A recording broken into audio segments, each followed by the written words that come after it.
Happy birthday, Tom Paine, and happy Tom Paine's birthday to all the great Tom Paine people out there. It's Congressman Jamie Raskin coming to you from Maryland's beautiful 8th Congressional District. I want to welcome everybody to the 2025 Thomas Paine birthday celebration, a day of great excitement and exhilaration for true blue, small d Democrats all over America and all over the world. You've got a very exciting program ahead of you with a special viewing of Steve Simons's Tom Paine artwork and also a tour of the Tom Paine Hotel, which I cannot wait to see.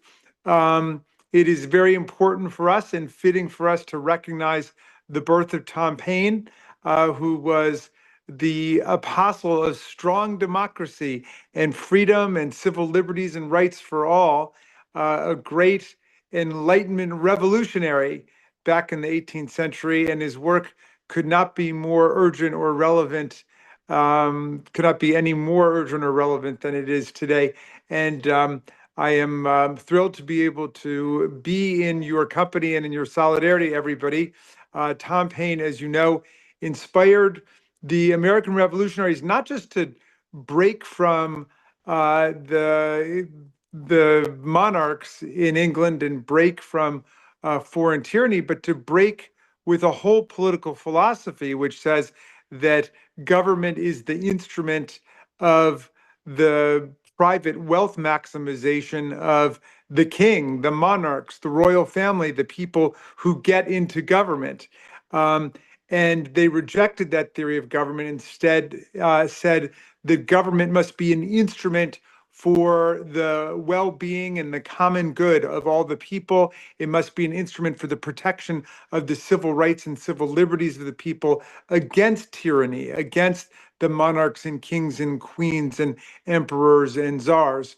So even the most radical American revolutionaries like Ben Franklin had never thought that the separation from England could also be the opportunity to fight for common good and common sense and the rights of man. But Tom Paine inspired everybody. He obviously had this tremendous influence on the Declaration of Independence and on the thinking of the most visionary founders that we had.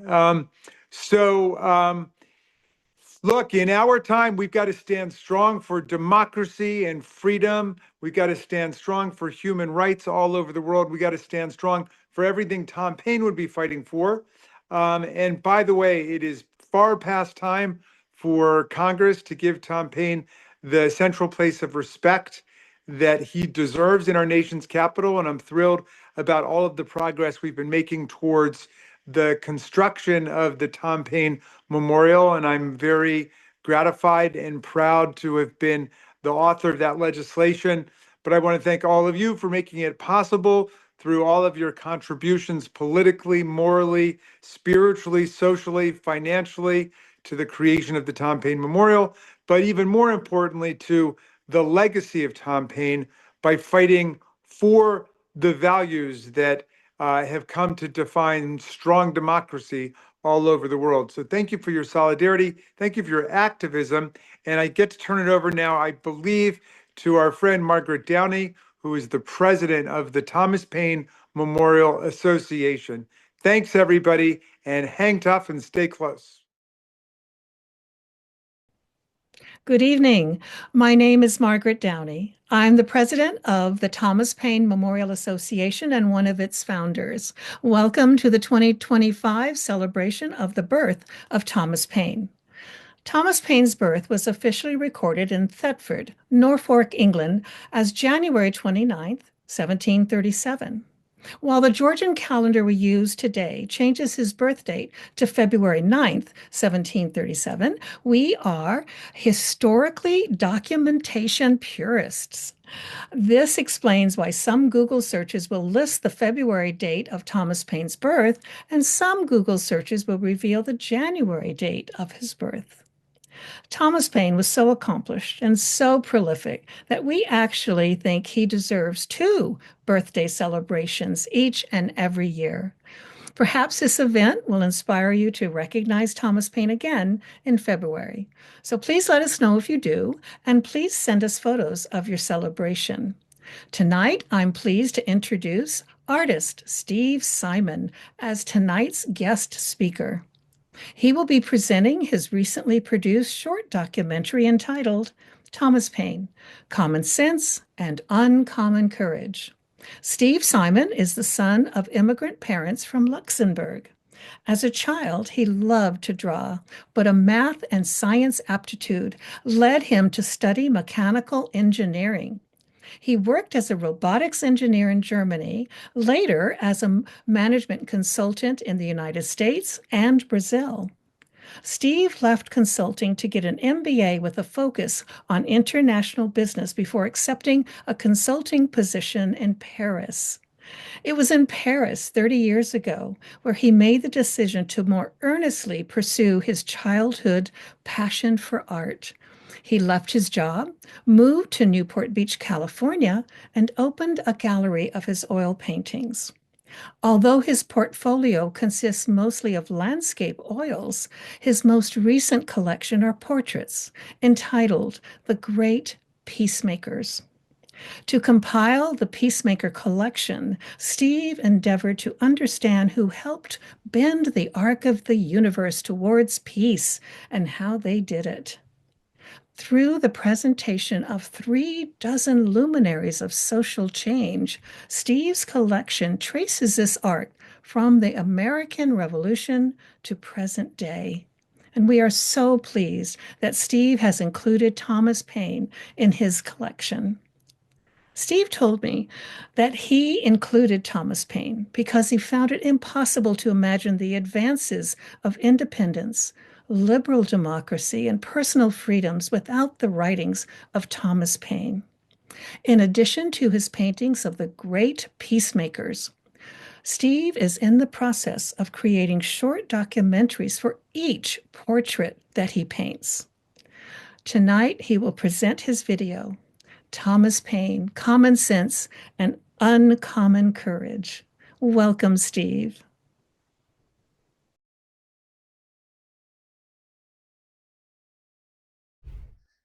In choosing figures to profile in this Peacemaker collection, I was mostly looking for people who identified social norms that were at odds with peace, well-being, and flourishing, and then did something to rectify the problem.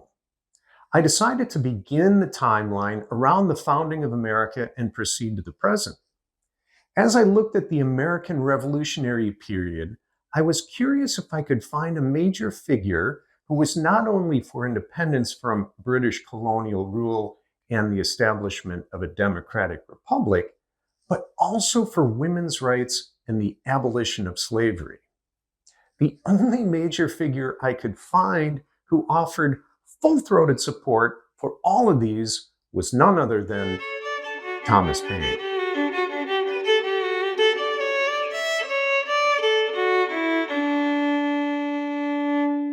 I'm Steve Simon, the Peace Painter, and in this episode, we'll examine the life and legacy of Thomas Paine. Thomas Paine was born in Thetford, England on January 29, 1737. As a boy, he was curious about a wide variety of disciplines, especially natural philosophy, or what's now called science. He attended the Thetford Grammar School, receiving a total of 7 years of formal education. He did, however, continue learning throughout his life as an autodidact. Every person of learning is finally his own teacher, he would later write. At the age of 12, he began working as an apprentice to his father, a corset maker of humble means, acquiring skills for which young Tom was not predisposed. Seeking adventure and a way out of the apprenticeship, he made a choice at odds with his future passion to promote peace. At 16, he shipped out as a privateer, the now archaic practice of state-sanctioned attacking and looting of commercial ships of nations hostile to your own. His pacifist Quaker father was incensed and hastily precipitated his son's return. Tom Paine resumed his corset-making apprenticeship and upon becoming a master, left for London to work in the trade. There his activist proclivities first took hold as he participated in protests for better pay and working conditions. Before long, he left the trade in favor of once again serving as a privateer, a practice he would later condemn. On this tour, however, Paine came into considerable fortune. This enabled him to return to London, where he put his autodidactic skills to use studying science, politics, and philosophy. He attended Royal Society lectures and rubbed elbows with European intelligentsia. After about 2 years, though, his funds ran out.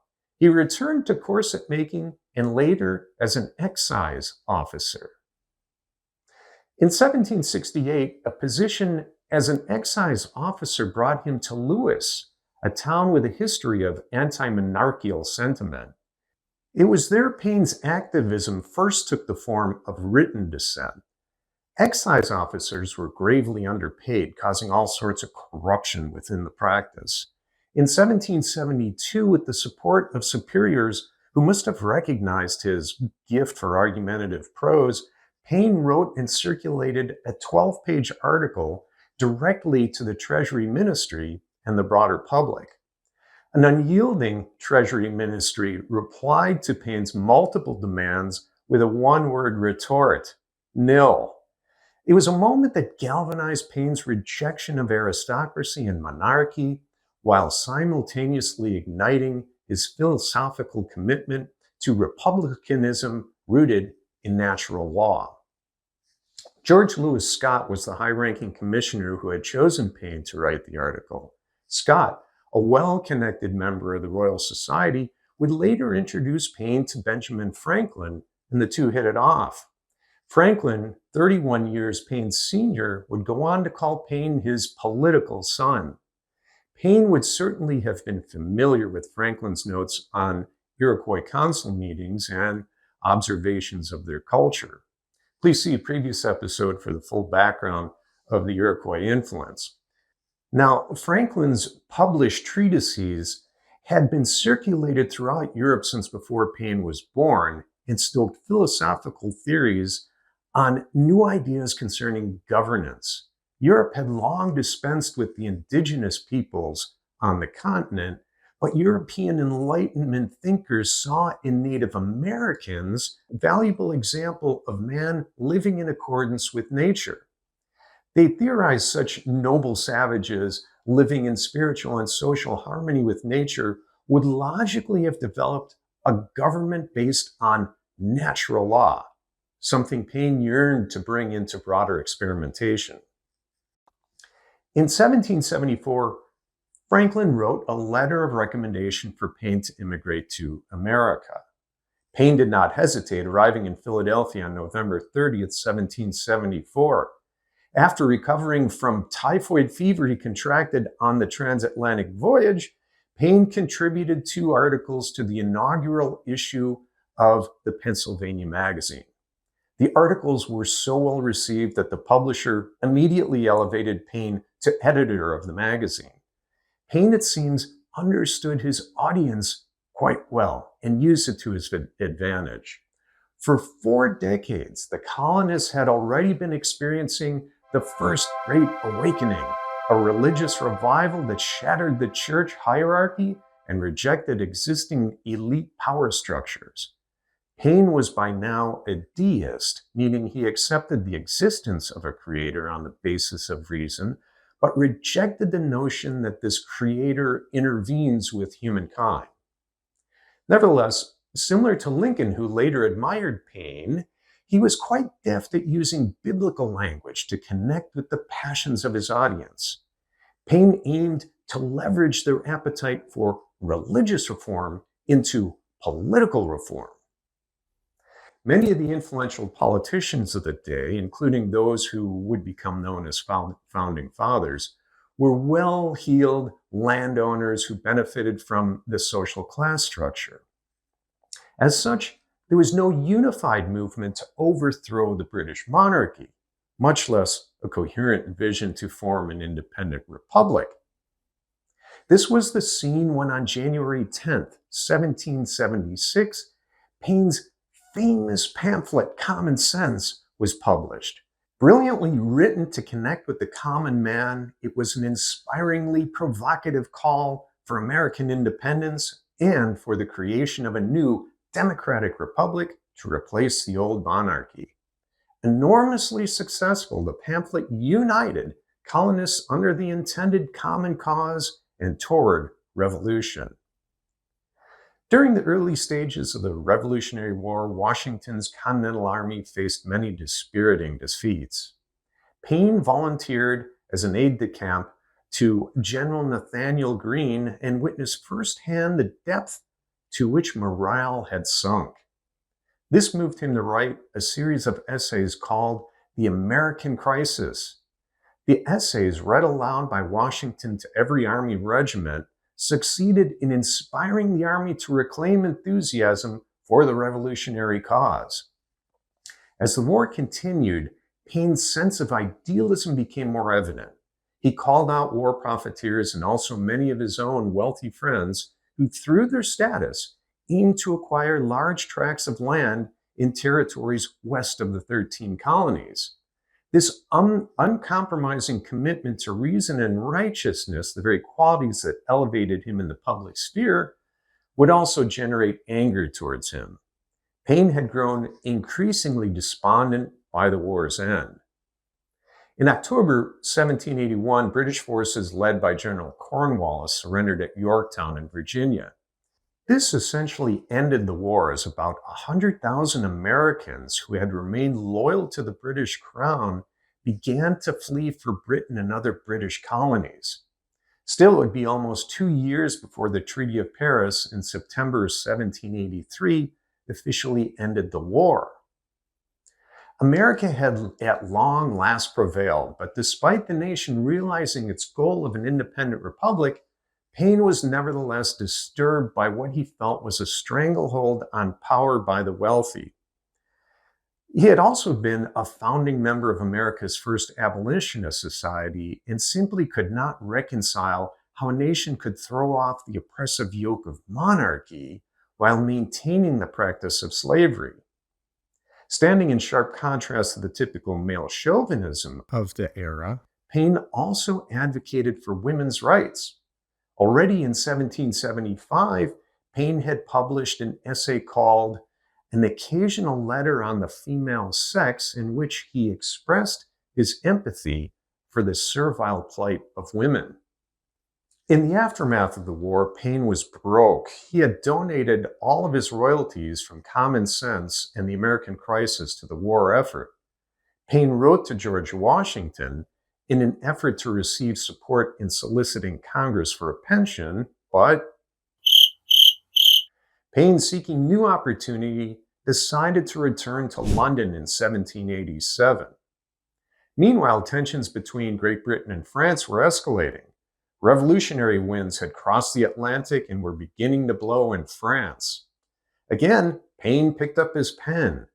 In The Rights of Man, Paine made the case that revolution is necessary and defensible when governments do not respect the natural rights of the population, and that it is only by a mutual contract with the people that a government has legitimacy. Paine writes, "The fact therefore must be that the individuals themselves, each in his own personal and sovereign right, entered into a compact with each other to produce government. And this is the only mode in which governments have a right to arise, and the only principle on which they have a right to exist." This, of course, incensed the center of power in Great Britain, which remained loyal to the crown, while simultaneously placing Paine in favor with the French revolutionaries seeking to replace the French king and ruling elite with their own form of liberal democracy. These dynamics led Paine to leave London for Paris. In the wake of the ensuing British defamatory efforts to discredit him, Paine responded with The Rights of Man, Part the Second, and boldly returned to London to further elucidate his vision for a republican government focused on the peace and welfare of the people. For his efforts, he was charged with seditious libel and sentenced to death, precipitating a second flight to France. French revolutionaries had meanwhile stormed the Tuileries Palace, forcibly removing King Louis XVI. Thus, Paine, ever the foe to monarchy, was received in Paris as a hero. He was granted honorary French citizenship and elected to the National Convention, which was the nation's newly formed constituent assembly, formed to draw up a new constitution with no monarchy. All of this despite the fact that Paine did not even speak French. The chaos of the political climate, however, would soon take a quick turn against him. Paine was opposed to the death penalty, placing him at odds with the powers who called for the execution of hundreds of revolutionary opponents. For this transgression of compassion, Paine was arrested for treason and sent to Luxembourg prison and was himself sentenced to be executed. Following this, to recap, Paine-Stokes Revolution, the French revolutionaries welcome him as a hero. When they succeed and Paine compassionately pleads not to execute the enemies of the revolutionaries say, "All right, let's execute." Yeah. This is an English cartoon ridiculing Paine as it imagines the nightmares he must be experiencing while awaiting his execution. So while he was in prison on death row, he sought the assistance of President George Washington's administration. But again, Paine's scheduled beheading was nevertheless bungled by the guards. And in the continued head-spinning torrent of change, Paine's adversaries had themselves lost power and were executed. In the aftermath, James Monroe, then American minister to France, helped secure Paine's release. Prior to his imprisonment, Paine had already begun working on The Age of Reason. He continued working on it while in prison and again afterwards. Written in 3 parts, Paine promoted the epistemology of reason over religious revelation. Although as a deist, he maintained the existence of a creator God, he rejected miracles and biblical infallibility while also highlighting what he saw as the corruptive influence of the Christian church. Somehow through all of this, Paine was readmitted into the French Convention in 1795, where he opposed adopting the new constitution on the grounds that it did not guarantee universal suffrage. The Constitution would go on to be adopted, but not before oppositional royalists' uprising was quelled. A new government known as the French Directory followed.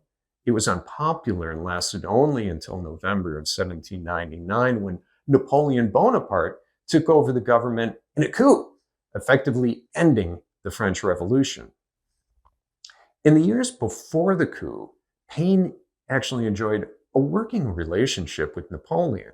The vaunted general had claimed he slept with a copy of Rights of Man, even gushing to Paine that a statue of gold should be erected to you in every city in the universe. After Napoleon's dictatorial tendencies became apparent, Paine blasted Napoleon as the completest charlatan that ever existed. In 1802, Napoleon was elected consul for life, well on his way to accumulating full power as emperor 2 years later. You can imagine Paine's pain. At this point, but only after receiving an invitation from President Jefferson, Paine returned to America. He lived quietly in the only home he had ever owned, a small cottage in New Rochelle, New York. The nation was now experiencing the Second Great Awakening, another period of religious revivalism. The movement placed the Age of Reason in its crosshairs and disparaged Paine as an infidel. In a public letter, Paine had also taken up umbrage with George Washington, now a celebrated hero, for Washington's failure to come to Paine's aid while he was in prison. More broadly, Paine was outspokenly critical of the Federalist Party in America for its pro-British stance during the French Revolution. All of these factors create a variety of Paine adversaries, which conspired to turn the once revered celebrity into persona non grata. In the last years of his life, Paine wrestled with the apparent injustice of his social banishment. One might conclude, however, that his greatest strength, his uncompromising pursuit of reason and righteousness, was inevitably at odds with the diplomacy one needs to maintain popular respect. Still, he continued writing to promote a number of policies well ahead of his time, including indigenous rights, abolition of slavery, universal suffrage, women's rights, animal anti-cruelty, trade unions, pensions for the elderly, universal basic income, and tax policies to reduce poverty. Paine also floated the idea to President Jefferson, albeit unsuccessfully, of an international association of nations to settle disputes peacefully. On June 8, 1809, Thomas Paine died an unpopular figure. 6 people attended the funeral of this remarkable man. Nevertheless, even a political opposed Federalist like John Adams admitted, without the pen of the author of Common Sense, the sword of Washington would have been raised in vain. Paine's pen had not only inspired citizenry to throw off the oppressive cloak of monarchy in America, but it had helped ignite passions of liberté, égalité, and fraternité in France and, by extension, future European independence movements. At the time of his death, South American countries under the thumb of colonial European control were also beginning what would become a long struggle for independence. Many of the revolutionary leaders across the continent were inspired by Paine's writings. It is difficult to imagine the advance of independence, liberal democracy, and personal freedoms without the efforts of the man who wrote in his famous pamphlet, "We have it in our power to begin the world over again." In many regards, that legacy is still unfolding. By the way, there's no memorial or statue in Washington, D.C. to honor Thomas Paine. The Thomas Paine Memorial Association is trying to change that. In closing, I'd like to talk about this composition of mine. Now, as Americans, there's a kind of popular fiction around the idea that the colonists just spontaneously rose up in solidarity against the British Crown. This is simply not the case. Even after the preliminary fighting in Lexington and Concord in April of 1775, American colonists were sharply divided over the radical step of seeking independence from Great Britain. Many of the colonists were loyal to the crown. Moreover, speaking out against Britain was considered treasonous, and an armed revolution against the strongest military power in the world was deemed crazy or foolish. Suddenly, on January 10, 1776, the pamphlet Common Sense was injected into the breach. Written anonymously, it called not only for the independence from Britain, but also for the establishment of a democratic republic. It was an enormous success, remaining to this day the most circulated publication in American history on a per capita basis. Paine's authorship, which would be made known a couple months after he wrote it, was a masterstroke of prose and clever planning for at least 4 reasons. First, atypical of Enlightenment-era writing, he wrote in understandable prose directed at the common man. Second, despite being a deist, he wrote with biblical references designed to resonate with his mostly Protestant target audience. Third, he and his original publisher planned its publication to coincide with an increase in King George III's anti-independence rhetoric, thus lending maximum counterpoint. Lastly, and perhaps most importantly, Paine surrendered all copyrights and instead donated his royalties to Washington's Continental Army. The painting is an allegory of that last and most magnanimous point. In one hand, he holds his rich intellectual work. The other hand is extended in a gesture of generous giving. That gift would rouse the cause for American independence, rooted in an egalitarian democratic republic, and by example, many other such causes around the world.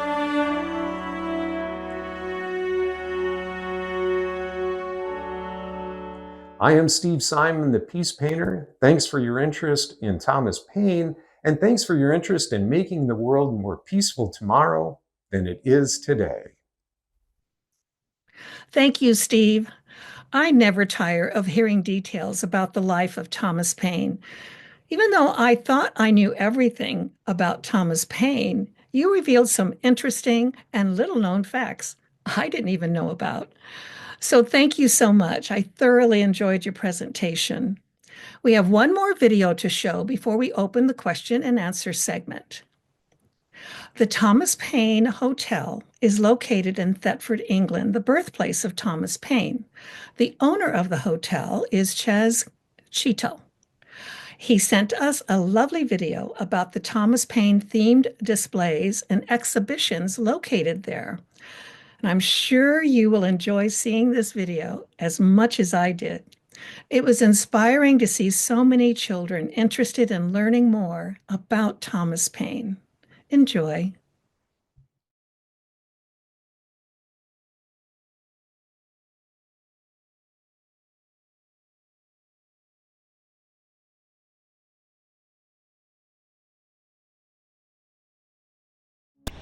Okay, good morning everybody. Welcome to In the Footsteps of Thomas Paine, the new project we decided to do because of this hotel which I bought over 10 years ago. Little did I know what I was buying at the birthplace of Thomas Paine himself, and all started by his father, Joseph Paine, the stay maker. So everybody, here we go. This is the beginning of Thomas Paine's life here. This has been painted by our Norwich artist, Mark Harper, who's done all our murals in this place. And there you go, Thomas Paine himself, common sense in his hand, and there is Thetford back in them days. If you can get it, there is the Priory. So as we go through Thomas Paine's life, it all starts here. Benjamin Franklin, he was involved, George Washington, you know, all these people came together to become something special. But Thomas Paine wasn't very liked in Britain because he actually spoke from his heart. But we love him, and now that we have his birthplace resurrected, follow me through his actual life, through our corridor of the new museum. So the new museum comes through to our different panels, and the different panels we've got have great QR codes. So on QR codes all the way through, you can listen to each panel through on your phones, on your earphones, whichever way you like. We then go through to this area, and this area will be it's a touch screen to teach the children about In the Footsteps of Thomas Paine. We are going to be using all this project to educate our local children and our local schools and education and colleges to learn about all the life and times of Thomas Paine. So we're going to use all these screens here, and all these will be, these are just screensavers at the moment, but it will all be on a USB stick and it will be rolling, and Thomas Paine himself is due to arrive soon, the 2nd. We'll be standing here teaching the kids, and we've done little packs for them, so they'll be able to book in at times and then listen to the story, go through the corridor itself, and then have a wonderful afternoon tea after.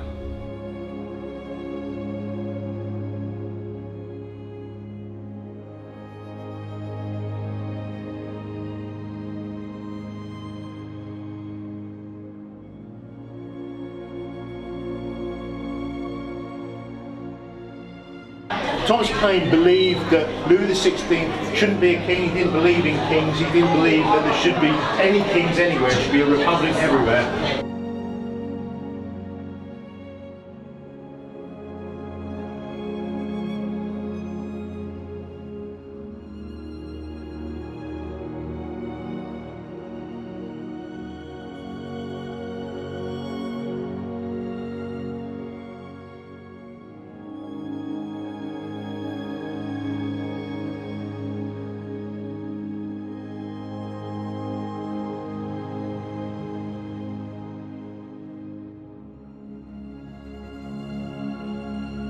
Thomas Paine was as famous as Shakespeare, but as liked as Hitler when he was alive.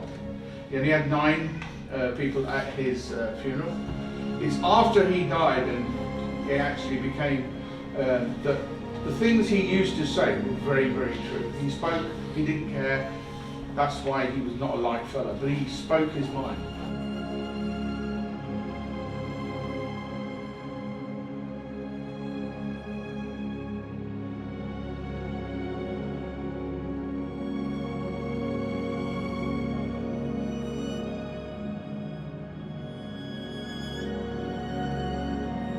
Hi, my name's Zoe, Course Director for Level 2 Business at West Suffolk College. We're here today at the Thomas Paine Hotel as part of our work experience project.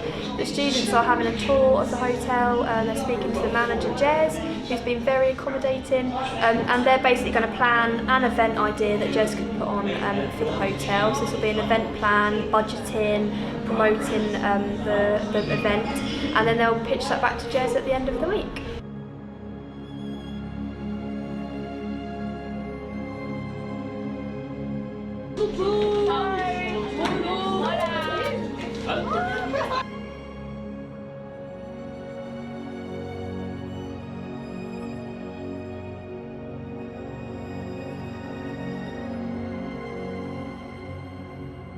First of all, I want to thank everybody who's here today. Who said we can't get 200 people into Thetford, eh? Lady Roberts, who's our guest of honour today, please give her a warm welcome. Thank you.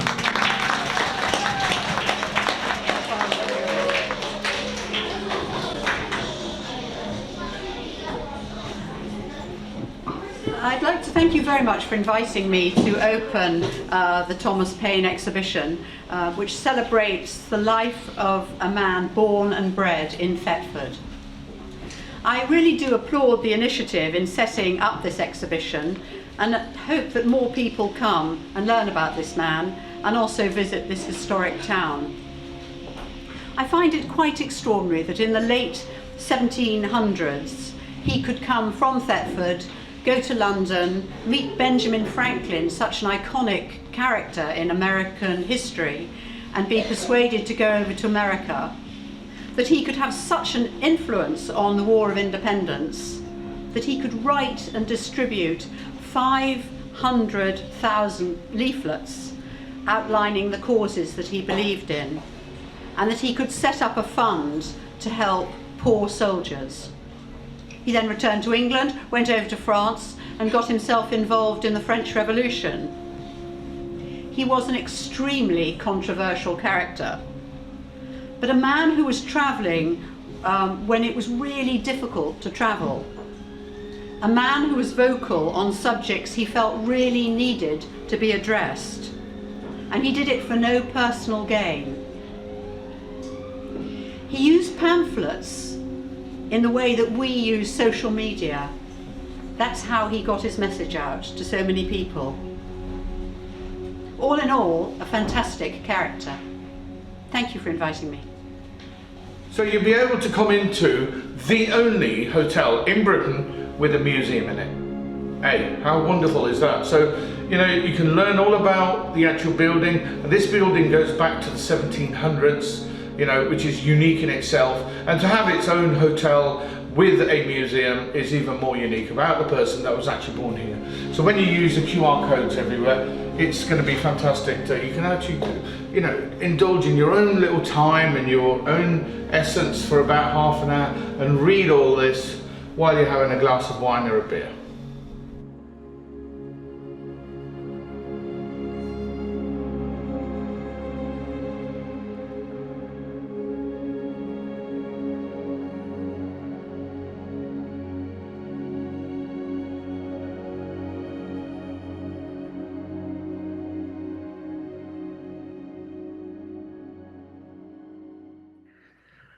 Sounds like the Thomas Paine Hotel in Thetford, England should be a destination location for all of us Thomas Paine enthusiasts. Thank you, Gez, for the great video submission. He cannot join us for the question and answer segment of the program, as the time in England is around 2 o'clock in the morning. But I see that the artist, Steve Simon, is with us to answer questions that audience members may have. I'm also pleased that we have two Thomas Paine experts with us tonight to also answer questions about Thomas Paine's life, legacy, and writings. Gary Berton is the president of the Thomas Paine National Historical Association, and he's been my friend for over 30 years. He has been my mentor and go-to person every time I seek to have an answer to a question about Thomas Paine. The answer to my questions are usually immediately available, tucked inside the brain of Gary, and I get instant gratification. But every once in a while, we both must stop and conduct a lot more research to reveal hidden evidence and hard to find facts about our hero. It's a pleasure to work with Gary on events, and one time we went to Paris to conduct a Thomas Paine walking tour. A trip to England to walk in the footsteps of Thomas Paine is a future goal. Also with us tonight to field questions is Thomas Paine Memorial Association board member Frances Chiu. Frances was the first professor in the United States to devote an entire undergraduate course on Thomas Paine in 2006. The course was entitled The Age of Paine, Radicalism and Revolution. In 2009, she organized a bicentenary symposium at the New School in New York City.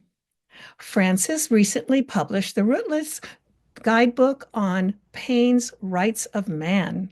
She is the graduate of Smith College and earned her PhD from Oxford University. Running the Q&A is my friend and the communications manager for the Secular Coalition for America, Nnenna Onwukwe. Nnenna will now provide instructions on how to use the webinar Q&A feature. Take it away, Nnenna. Hi, everybody.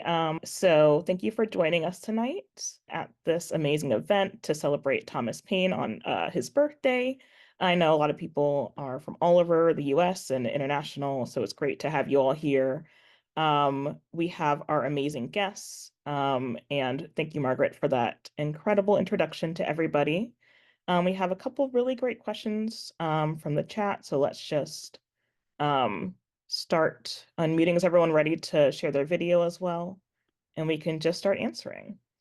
There we go. Okay, so let's just start with this question.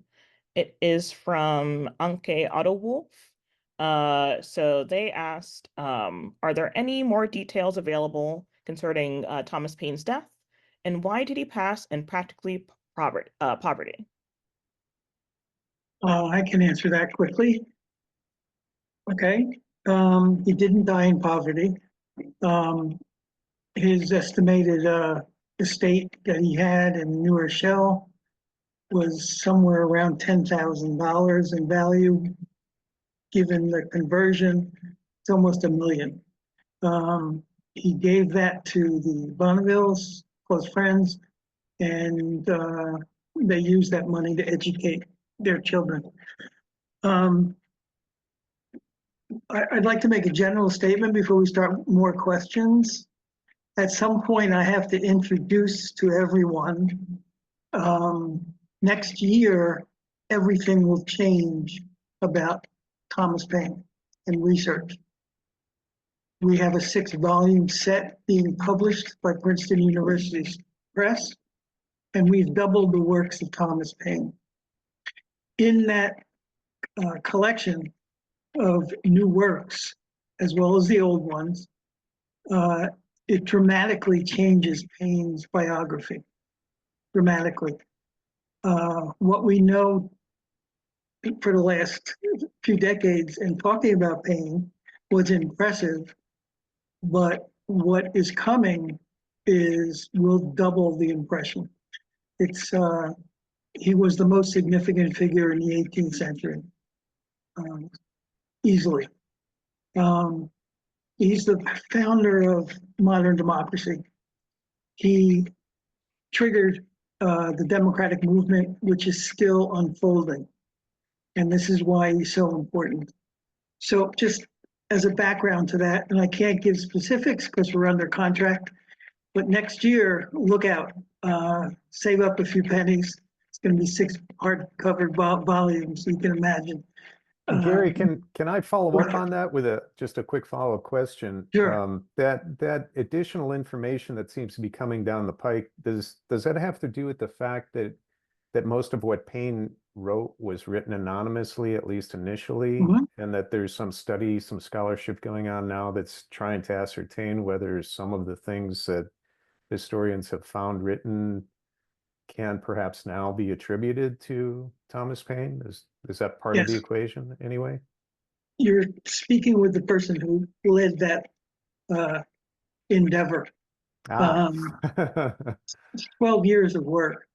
We've used modern computer technology to compare authorships, and we've been able to uncover considerable amount supported by it's an editorial board of 6 people who are well versed on Paine and can identify Paine writing before the computer steps in. But we've confirmed a lot. We've also had confirmation from a Harvard scholar right now who's writing a book about Paine, who confirms all our computer findings in the old-fashioned way. So it's going to be a very set coming out. But I don't want to dominate that. I want to answer the people's questions that came up. But this is going to color a lot of things that I'm going to say.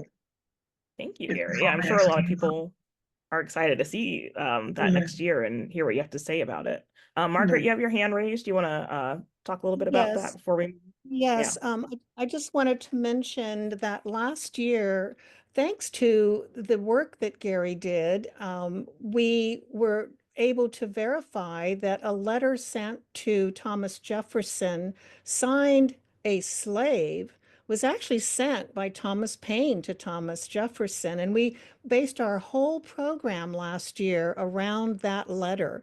So if you didn't see the program last year, it's available on YouTube, and it's called The Anti-Slavery Work of Thomas Paine. And we so enjoyed working with Gary and with our actor. And I think everyone will love the artwork we used. We didn't know Steve at the time, but Steve, we love your artwork too. So thank you so much for that wonderful presentation. And I hope everyone out there enjoyed it as much as we. Thank you. Yeah, that was a great event, Margaret, last year. Okay, so this next question is from David Kondo. It's a bit of a long one. So they had a question for the panelists about the broad, enduring appeal of common sense. Although the American public is thought of as very split today, Americans appear to disagree in many different ways during Paine's time as well. Yet his words helped both stir and unite these divided Americans towards a focused goal. Is there anything Paine did well that you think could be replicated today in terms of building bridges and promoting a common cause? Thank you, David, for that great question. That sounds like we should go by one panelist after the other for their opinion. Let's start with Frances. You know, the amazing thing about common sense was that Paine was actually not the first person to contemplate the idea of American independence. There was actually one writer before him, Major John Cartwright, who was writing this in 1774. But what's really amazing when you compare the differences between them is that Paine's ideas are, I guess you could, they were both talking about how, America is so far away from Britain that, it's not worth it for the British to be, governing. And he talks about how republics are much more egalitarian and much more democratic than the British system, because he says that checks and balances just actually do not work, because the king usually ends up overweighing everything else. So what's fascinating is just to compare the two. And Paine has a lot more that is, I guess you would say, as a title, commonsensical. And I would say that that's one of the reasons why he succeeds. And I think that today we could really harness Paine's energy by, talking about what what people want. Like, for instance, just yesterday we heard about, Trump rescinding, SNAP aid and lots of these other offices. And so I think that if people were more able, if people really got together to talk about these things, instead of being divided by party. And by the way, Paine was very much opposed to this idea of, like, political parties. He really believed in a revolution, to change the entire system of government. I think that'll be a path forward. And Gary? Thank you, Frances. Lovely said. I'll pass on this one. I'll get too Okay. political.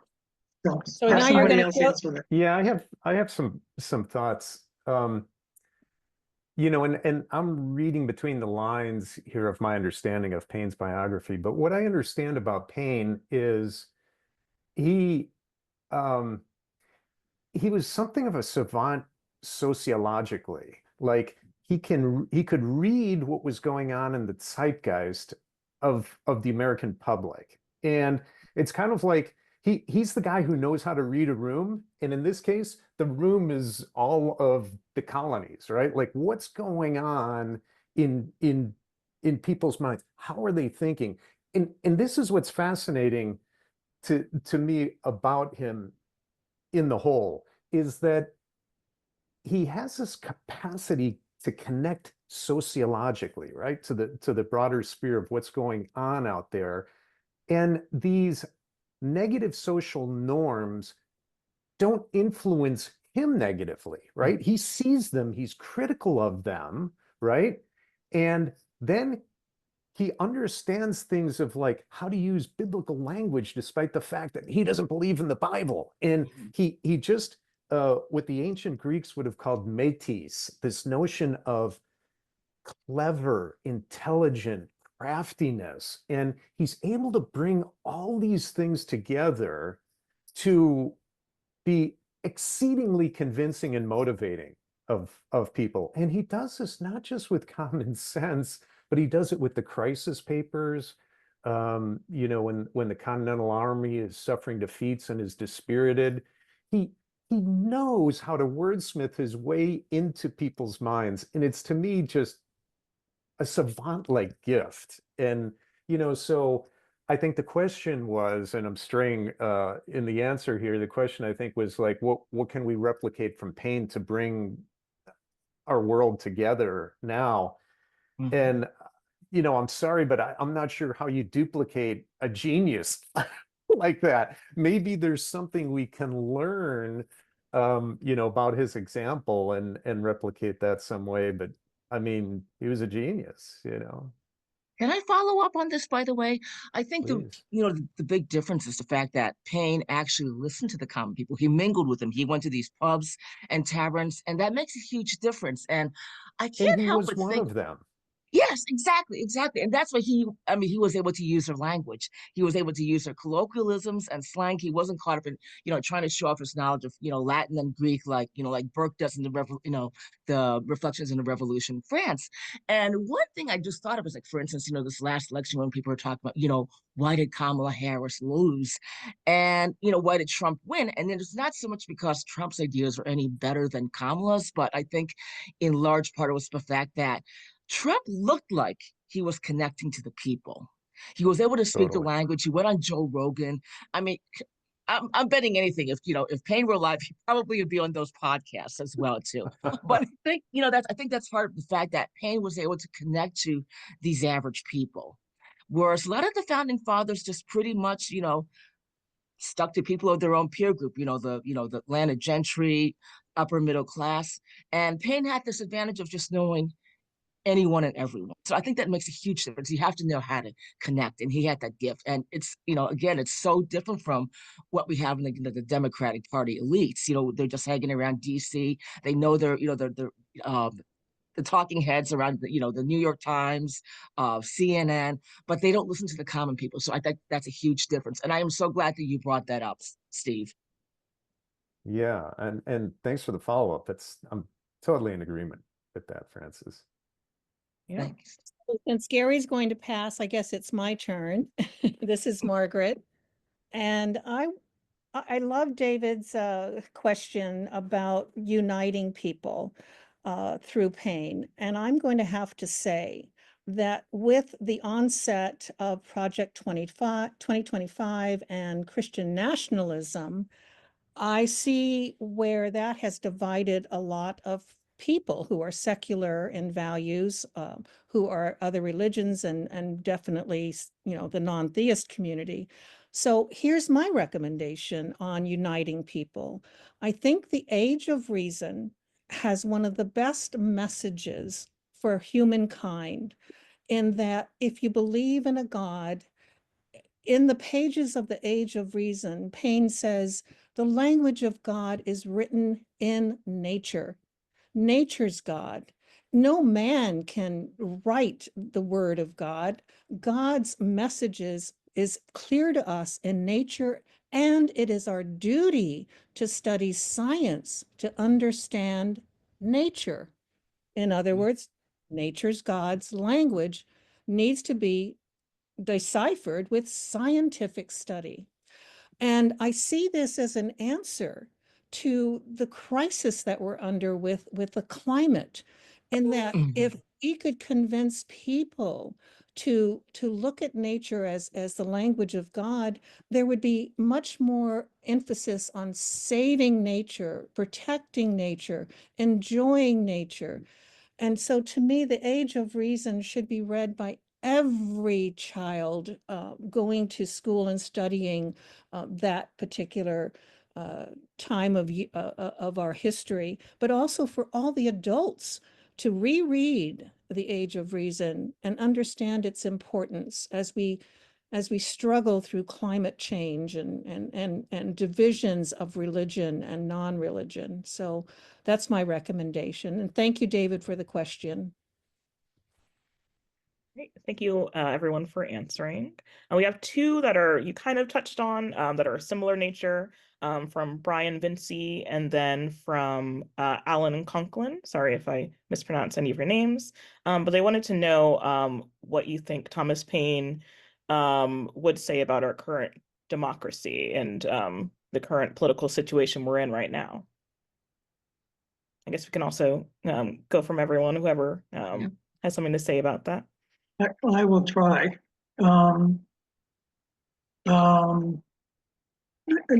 This might be a shock, but what I've found studying this for 50 years is that America was founded as a plutocracy, and that hasn't changed. So if you want a similarity, that fight that Paine put up it has to do with that. And we still have the same problems that Paine had in forming a society and a democratic system. And until we address that, as you can see the visuals on TV these days, the multi-billionaires are directing our government. So it's a huge task. It's a huge subject. So Paine is definitely a guiding light. So anybody else wants to jump in and save me here? Yeah, I agree completely with Gary that I think would be completely distraught that the same thing that he was fighting against with the Federalists, we are now fighting with the oligarchy type of situation that we're up against. I'm curious, Gary, if you feel like he would have been surprised by where we're at now, or do you feel like he would have almost it seems to me like he so believed in reason, and it felt like the Enlightenment era was so heading that direction that I don't think that he could imagine that 250 years later, we would be taking up Brian's question, you know? But the fact that that it's sort of a history of repeating itself moment makes me wonder if he would have been surprised. What are your thoughts? Well, my first thought is that we're all mortal, so we're never going to see the end of this. It's going to still evolve, and the era of ending non-democratic structures, ending that, might take a long time, and Earth doesn't have that long time, so I don't have too much to give positive feedback.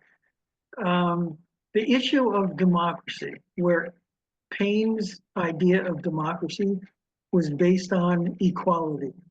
The whole philosophical structure of Paine's government is that everyone has equal rights, equal access to, like Roosevelt's for economic, whatever that was, that doctrine he wrote, and then, the Economic Bill of Rights that Roosevelt wrote comes from Paine, and that was crushed, and everything about that is crushed, and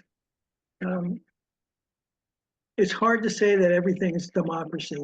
The elections are controlled by an overpowering. It's not like it was with Paine didn't print an article and have equal footing with all the other articles. You can't say that with mass media and enough communication power to distort all kinds of common sense. And it's a tough go, and it's going to get nasty, but we have to just stick to the basic concepts of Paine. Go ahead, Frances. Yeah. Okay, great. Thanks. I was going to say, I think actually in many ways we are very close to Paine's 18th century Britain. You know, they had the Tories, who were the conservatives, and I guess you would say that they're equivalent to our Republicans. And then you had the Whigs, who are kind of like our Democrats. You know, they make a good speech about democracy, and, you know, this is the country that, I mean, back then they actually even did believe that Britain was the freest country in the world, where you could go from, you know, rags to riches. You could, you know, go from a roofer to becoming a duke. So there was a lot of that sort of rhetoric there as well too. But anyway, my main point is that it was all dominated by money. And we have a similar kind of situation today with, you know, with Citizens, not just Citizens United, but I mean, even before that, you know, we have the biggest campaign funds going into campaigns. And it's not just the Republican Party, because we always think of the Koch brothers and whatnot, but, you know, like for instance, in this last election, Kamala actually got, you know, much more than Trump actually did from the billionaires. So I think that our main crux is that we are dominated by money. So of course, you know, what kind of laws are we going to pass? We're going to pass the laws that are favored by the rich. And that's why I say, you know, we've let CEO compensation go up, while at the same time, there's like no control at all on you know, minimum wage. Like we've done nothing about minimum wage since about, I think, 2007 or so.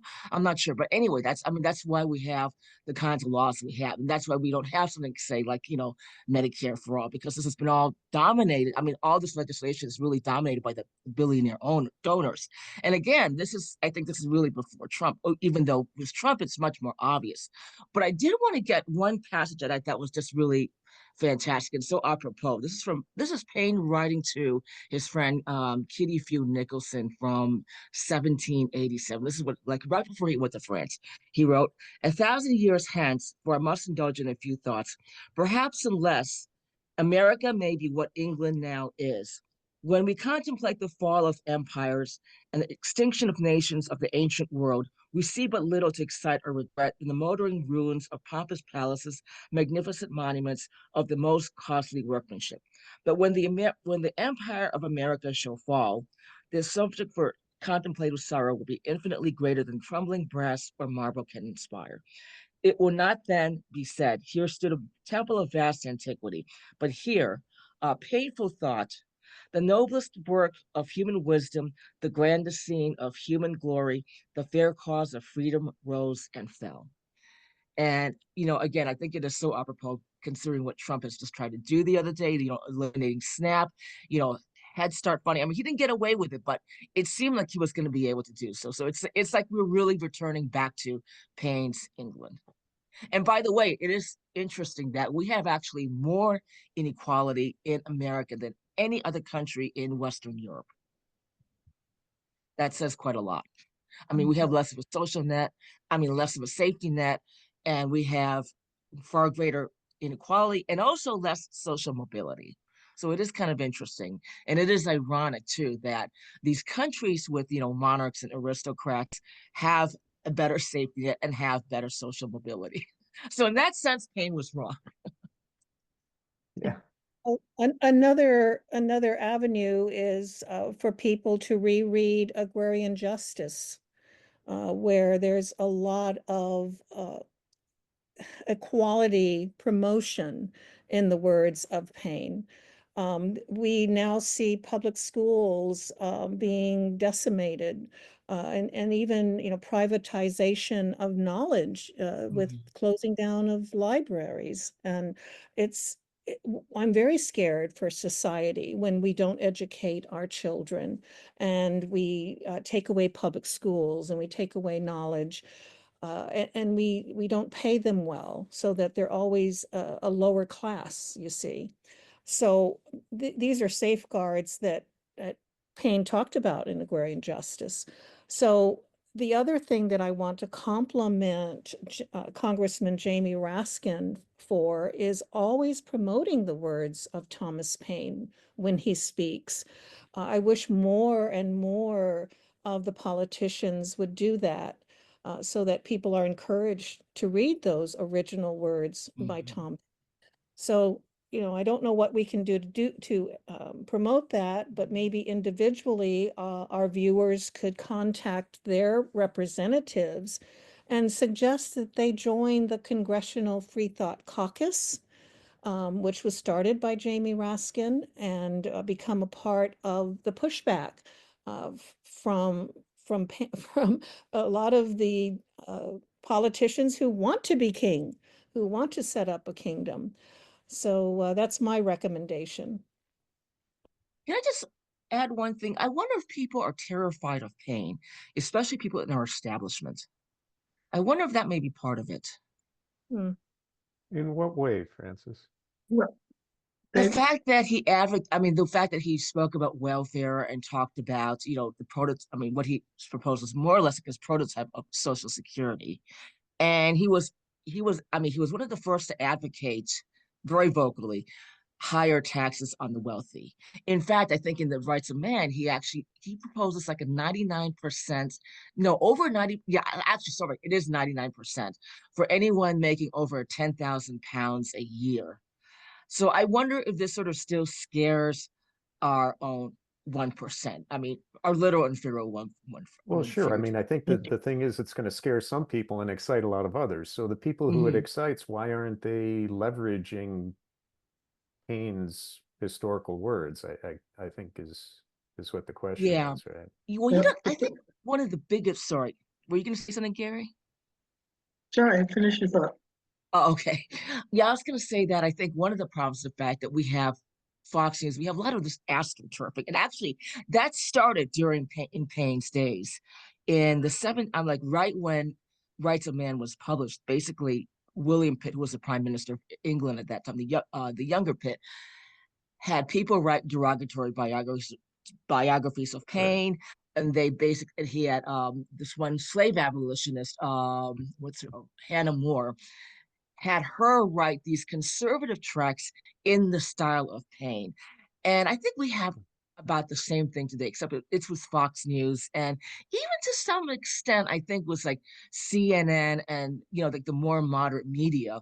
Like for instance, we saw this back in 2016 when they basically did not want to cover Bernie Sanders, who, by the way, I think is really the closest to Thomas Paine in terms of ideology today. So I think that in that sense, our establishment is still frightened of Thomas Paine. And I think that's why so many people have not heard, because in schools he's barely covered. In some schools in the South, it's actually forbidden to teach Thomas Paine, partly because of the age of reason. But I think that's one of the problems. Proof of the way the ruling classes regard Thomas Paine is that in the late 1940s into the 1950s, as an introduction to the turn to right-wing McCarthyism, not McCarthy, anyway, whoever it was. McCarthy was a big figure back then. Yeah, not McCarthy, I can't think of his name now. Anyway, Herbert Hoover led the FBI with the support of Congress to ban all of Thomas Paine's works in all the libraries. They actually took the books out of libraries in the late 40s and early 50s, and they dumped them into some warehouse. So that gives you an idea. That's why it took into the late 60s in order to get Paine even circulated as a topic of discussion. And books started to dribble out little at a time, and most of the first books were completely negative about Paine. And it took till the 90s until you got a glimmer of what actually happened with Thomas Paine. So there's a history in America to isolate, to bar Paine from access to the public. And that's why our association was founded 100 and some years ago. And that's why we keep working at this. We need to expose Paine to all the new generations coming up, because they won't hear it on TV. They won't hear about him in school. Once in a while they do. Hopefully this new collected works will boost a lot of readership into knowing the true picture of Paine in all its facets. Definitely. There's been a couple questions about how to get Thomas Paine taught more in schools. Like even I've talked to people in my own personal life, and I tell them, I'm doing this Thomas Paine event, you should join. And they ask me, who's that? And these are, adults that I'm speaking to. So there's definitely been a history of, Thomas Paine not being taught. And I think it's important that the younger generation get this knowledge. Yeah, I can speak to that a little. And earlier we had a question from Anka Ottowolf, and she's actually a friend of mine. And Anka also teaches tolerance at schools. And I'm sure if she were unmuted right now, she would be saying something similar. I have a traveling exhibit of all 36 of the peacemakers that I've painted, and they're on pop-up banners. I bring them to schools, libraries, and things of that nature. And the scrutiny that you feel that you're under is palpable. People want to know, especially if you're going into a school. Generally, if I'm going to be talking to the students in any way other than I have a 30-minute guided audio tour that'll take you through the exhibit, and they can listen to that ahead of time and make sure that there's nothing offensive. And if I'm going to be giving any kind of a keynote to them or whatever, they're going to want to know exactly what I'm talking about. And more often than not, they'll say, well, we have a particular topic that we want you to talk about. And this can be quite frustrating when you want to, unload all barrels and, bust out Thomas Paine and that kind of thing. It's tricky. It can be very tricky going into schools with this kind of stuff. And I want to add that, whenever I actually teach a lot of courses on the Gothic novel of the 18th century, as well as horror. And Thomas Paine is actually a part of it because he uses a lot of this, Gothic horror imagery in The Rights of Man. And it was funny because I think in one of my course actually it was in a class discussion where a student said, I live in New Rochelle and I always wondered who the Paine guy was. I mean, she had lived there her entire life and had never heard of Paine. So I mean, that says something just right there. But I was really happy because when I was giving that symposium on Paine back in 2009, I was just sort of thinking, I wonder if anyone's going to show up. I mean, we'll be lucky if we can get 10 or so. And I had an entire room, and there are people standing as well too. So I guess there must be people who are finding out more and more about Paine. Definitely. Margaret, your hand's raised. Yes, so this is a good time to remind everyone that I conduct Thomas Paine assemblies for children. I've done 6 of them around the country, and they are so well received, particularly in public schools. The application to request an assembly is located on the Free Thought Society's website under the tab of Thomas Paine. And we have a wonderful donor who gives us money in order for all the children at the assembly to receive gifts. And I talk about his entire life. I have a big PowerPoint, and I present it in a fun fashion where all the children are so engaged. Their little eyes get like saucers when they hear about Thomas Paine's pirate experience, and so it's a lot of fun for me. It's very educational, and I don't promote anything other than asking a lot of questions. And like Thomas Paine, write about things, be brave, think about things, ask questions. And so I love doing this assembly. I'd love to hear from more people who can help me arrange it in their area. We do it in costume. And we always dress up a teacher as Thomas Paine right in front of all the students. And several times the mayor has actually attended an assembly and given us a proclamation declaring Thomas Paine Day. So keep that in mind, everyone, as we try to educate more and more youngsters about Thomas Paine. Great. That sounds like lots of fun. I think we have time for maybe 1 or 2 more questions. So this one is from Daniel Bryn. It's about Thomas Paine's letter. Can you tell us more about Thomas Paine's letter supporting women's rights? There is none. Okay. There is an article printed in the Pennsylvania Magazine in August of '75, and people have attributed that to Paine, but it's been rejected as his. It actually came from a chapter in a book written in French. Yes. And someone translated it in England and sent it to America, and it got into the Pennsylvania Magazine, which Paine was not a part of in August of that year anyway. So July was his last month of contributing. So I don't know of any specific. All I know is Paine's actions of women's rights. He was a writing partner with Catherine Macaulay, the first major feminist in Britain, and followed up with Wollstonecraft, Mary Wollstonecraft, who was a compatriot of his in the English upheavals in the early 90s, and she followed him to France to take part in the French Revolution. So he promoted all the female activists around at that time.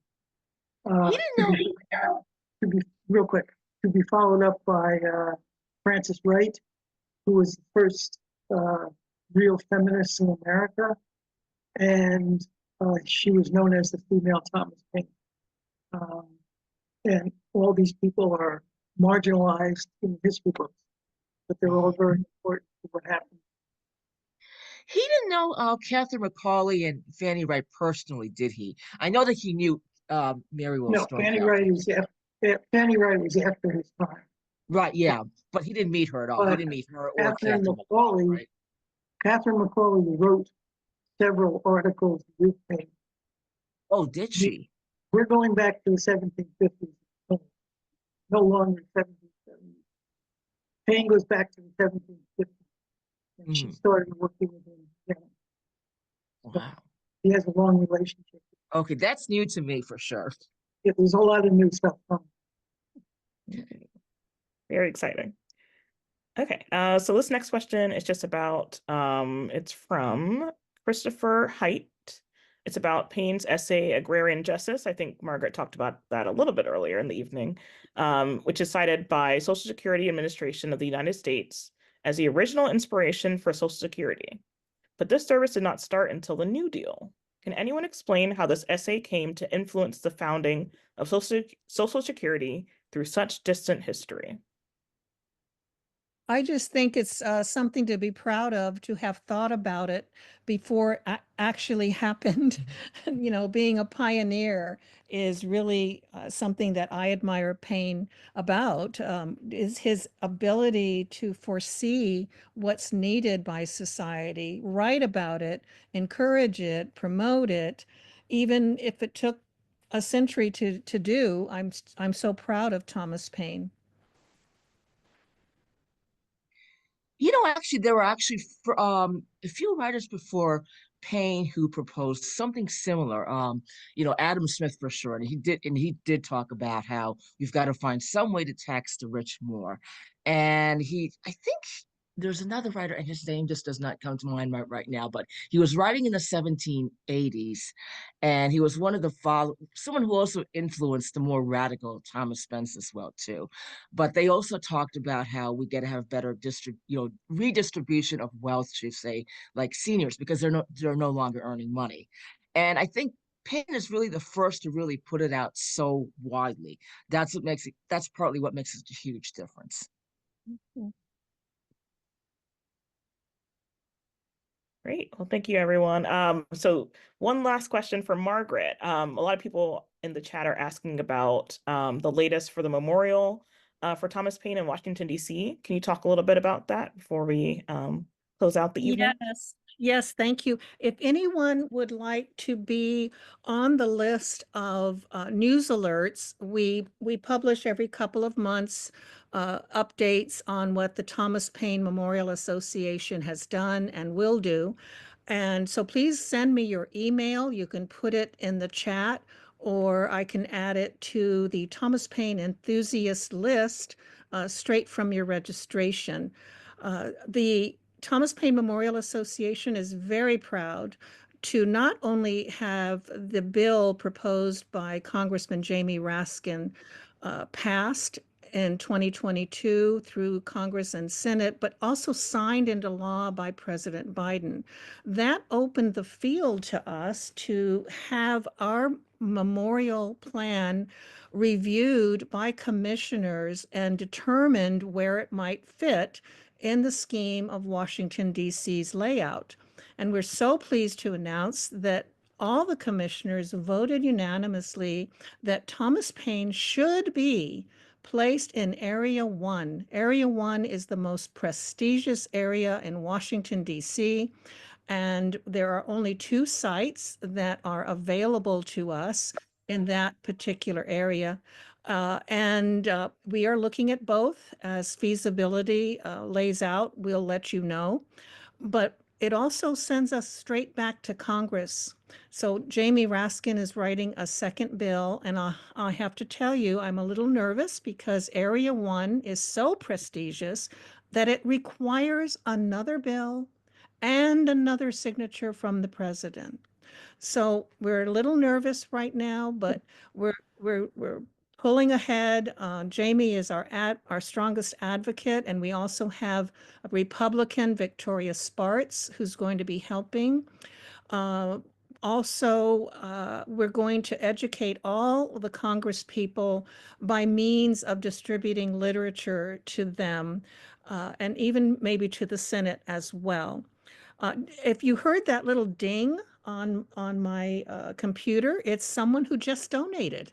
Oh. So, So those little dings that you've heard at my end were donations coming through. And thank you very much to those people. And Gary, you want to say something? Yeah, real quick. I see that there's 40 some questions, and I know we didn't get to most of them. So if you need to get an answer or want to get an answer, our association is open to answer everything in detail. Actually, send them right to me. My name's up on the Gary Berton, one word, no space, @gmail. So it's easy to remember. Just spell it right. And send me what your questions are, and I'll get to it quickly as I can.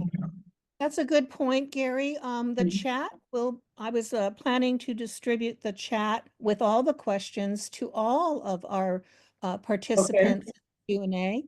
And so, Steve, But we'll all the need- questions that you can answer will Right, be. but we won't have their emails, I don't think, on that. Can we look that up? You know, that's a good point. So why don't we do that? Why don't we give Yes, our I email? just shared Gary's email in the chat if anyone wants Okay. to hold on to that and send an email. And if any of our Yeah. panelists, oh, thank you. So I'll share That would be fine. Frances' email as well to everyone. Yeah, Francis is. So that way, yeah. Oh, that's That way great. everyone Nnenna? who wasn't able to, oh yes, if you could tell me yours, I'll share that in the chat as well. Mine, Nnenna?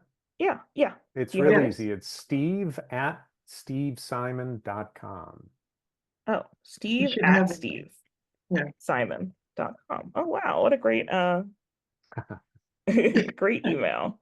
And then Margaret, I'll be sharing that donation link for the Free Thought Society as well. If anyone Why don't we make sure that they have the Thomas Paine Memorial Association website for the donations? Okay, I'll look that up and then I'll post it in. And then thank you everyone for thank you all the panelists for joining us. These next couple minutes. There's more. There's more. Yes, I'm yes, of course. So I'm just at the last part of the evening, we'll be having a couple words from some of the sponsors for the event. So please stick around and listen to those.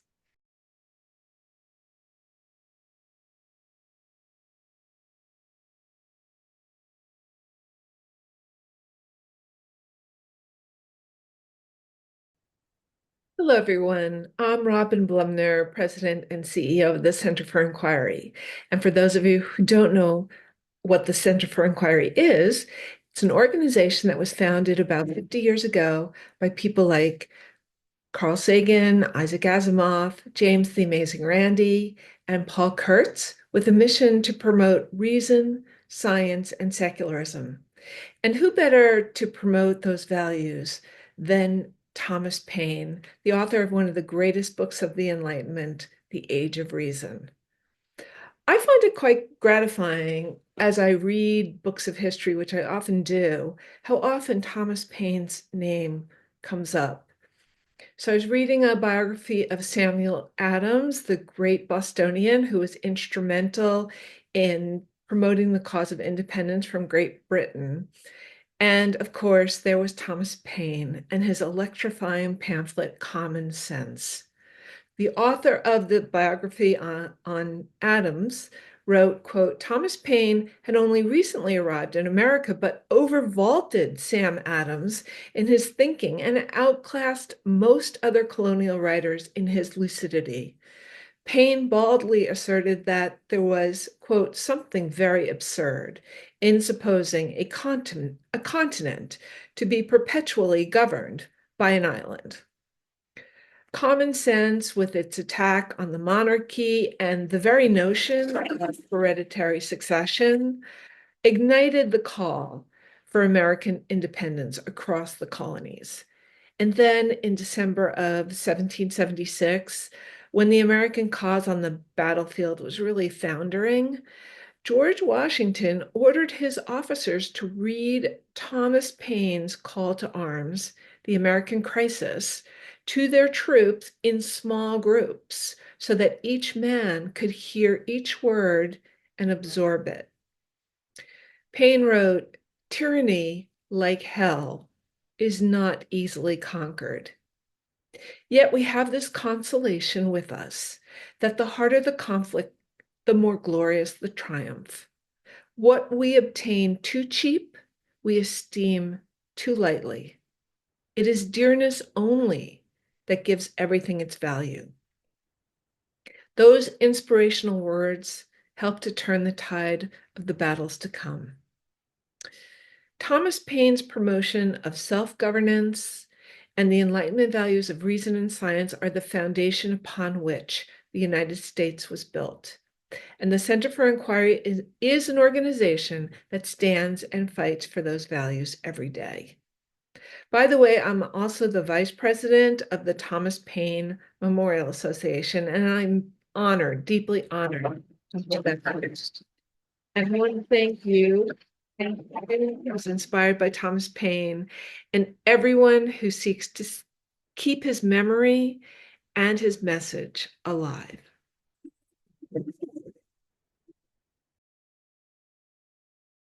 Hello, I'm Dan Barker. Thank you for helping us celebrate Thomas Paine's birthday today. And I'm Annie Laurie Gaylor. We're co-presidents of the Freedom from Religion Foundation, which is pleased to be a co-sponsor of this annual event. If you're not familiar with the Freedom from Religion Foundation, we're the nation's largest association of freethinkers, atheists and agnostics, about 40,000, and we work to keep religion out of government.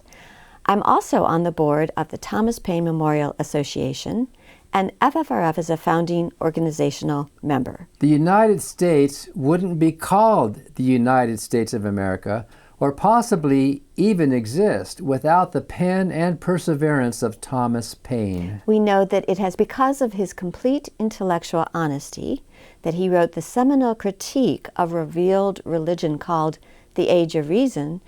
That is why he has become the forgotten founder. And that is why the Thomas Paine Memorial Association is dedicated to preserving his ideals with a goal of a national monument in Washington, D.C.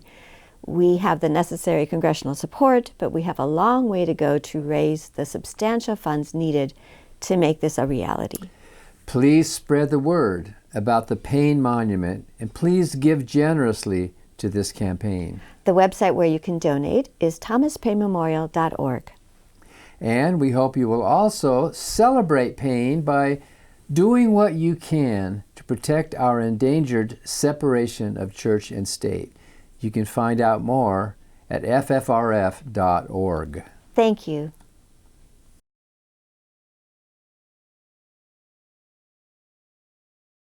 I'm Fish Stark, Executive Director of the American Humanist Association. We're so proud to be a sponsor of Thomas Paine's birthday celebration, a great American humanist and a great American founder. As humanists, we believe in people, and as part of that, we believe that the highest good is working to increase human freedom and flourishing, not obedience to abstract myths, traditions, or systems. This is wonderfully encapsulated in one of my favorite Thomas Paine quotes. The world is my country, all mankind are my brethren, and to do good is my religion. As Paine said, these are the times that try men's souls. I'm sure the author of Common Sense would have found himself a little disturbed by some of the nonsense we see going on in our country right now. The attacks on free thought, the attacks on secular government, the desire to stratify America into people who count and matter and people who don't.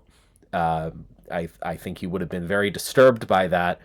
But I also think, as we do, he would have seen a path through it. One of the things that he was famous for saying is, we have it in our power to begin the world over again. And certainly, as a deep believer, as a humanist, in the radical possibility of human potential and the deep ability of people when they're able to think freely and driven by a spirit of cooperation to build radically better things and possibilities for a new future.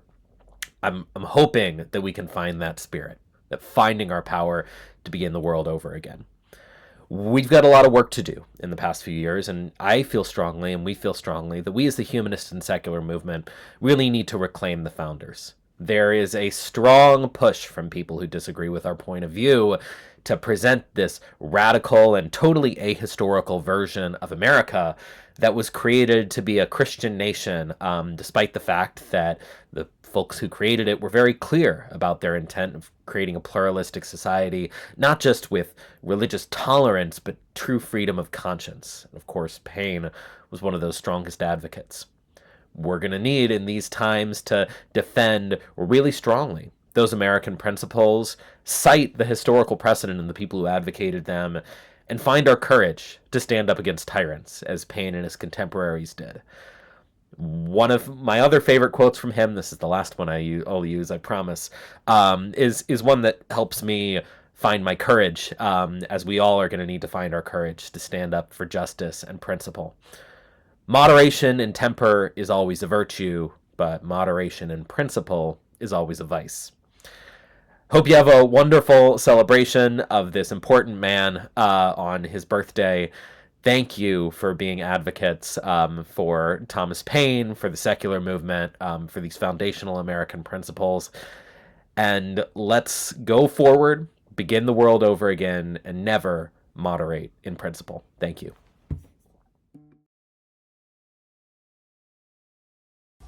Good evening, everyone. I'm Stephen Emmert, Executive Director of the Secular Coalition for America, and it's my honor to welcome you tonight and thank you all for being a part of this remarkable Thomas Paine event. As an organization that advocates for reason, science, and separation of religion and government, we couldn't be more thrilled to sponsor this celebration for a man who championed these very ideals. Thomas Paine was a visionary who understood the power of free thought and the importance of questioning authority to achieve progress. His words resonate with us to this day. Paine once said, "The mind once enlightened cannot again become dark." This powerful sentiment captures the essence of our work at the Secular Coalition for America. Together, we strive to enlighten minds and create a society where reason and compassion guide our policies and practices. Tonight, as we honor the legacy of Thomas Paine, let us also celebrate the incredible work that you do in advancing secular values that make our democracy strong. Your support, your engagement, and your commitment are what enable us to continue our vital mission. On behalf of our entire team, thank you for standing with us. Together, we can build a future where every voice is heard, every mind is free, and every individual is empowered to thrive without fear of favoritism. Enjoy this special evening, and let's continue to honor Thomas Paine, not just in our words, but in our actions. It's never been more important. Thank you. Hi, my name is Mandisa Thomas, founder and president of Black Nonbelievers. On behalf of our board, our leadership team, and our members, we are proud to co-sponsor the 2025 Birthdate celebration for Thomas Paine. Black Nonbelievers is a 501c3 nonprofit organization. Headquartered in the Atlanta, Georgia area, we connect with other Blacks and allies who are living free of religion and might otherwise be shunned by family members and friends by providing a caring, informative, and friendly community.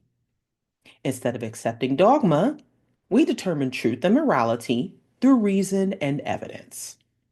The mission of Black Nonbelievers is to provide secular fellowship, nurture and support nonbelievers in coming out, also known as open identification, encourage pride in non-religious identities, educate the general public on the history and current state of non-belief in Black communities, and also organize events and fundraise for charitable causes. Black Nonbelievers welcomes all regardless of age, gender identity, sexual identity, racial identity, and national origin. One of my favorite Thomas Paine quotes is, "I believe in the equality of man, and I believe that religious duties consist of doing justice, loving mercy, and endeavoring to make our fellow creatures happy." As I've stated previously, Thomas Paine's anti-slavery sentiments, as well as his support for reparations for a person of his time, makes him worthy of being honored, as well as a monument to be supported for him as well as everyone to know about his activism and all of his efforts. So here at Black Nonbelievers, we welcome all of you to be a part of this amazing celebration, to celebrate this amazing abolitionist life. For more information on Black Nonbelievers, please visit our website at blacknonbelievers.org. You are also welcome to support our efforts with a tax-deductible donation, or you may register to become an official member. We have events coming up such as the 2025 Revival of Reason in March and BNCCon in November of 2025. Thank you very much to the Free Thought Society and our other fellow secular organizations for putting this event together. Thank you once again.